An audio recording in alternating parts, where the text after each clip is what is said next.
Il-Prim Ministru Joseph Muscat iltaqa' mal-kap eżekuttiv tal-Japan External Trade Organization Hiroyuki Ishiga fejn iddiskutew oqsma ġodda ta' kummerċ bejn Malta u l-Ġappun. Il-laqgħa saret f'Tokyo fejn il-Prim Ministru qiegħed imexxi delegazzjoni kummerċjali. Dr. Muscat qal li Malta se tkun id-dar il-ġdida għat-tieni l-akbar kumpanija tal-kieri tal-ajruplani fid-dinja. Settur li qed jikber u juri kemm l-ekonomija Maltija hija waħda diversifikata. Spjega kif Malta hija ferm aktar mill-industrija tat-ton li huwa magħruf sew fil-Ġappun.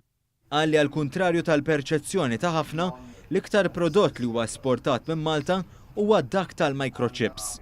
Spjega li s-suċċess ekonomiku ta' Malta ivarja mill-industrija tal-manifattura għall-industrija tas-servizzi.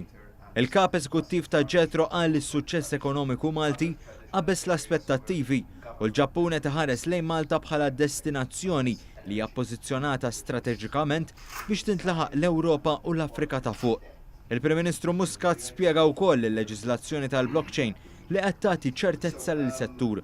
Qal li Malta hija l-ewwel ġurisdizzjoni li għandha leġiżlazzjoni speċifika għas-settur u li hemm interess konsiderevoli fih mill-Ġappun.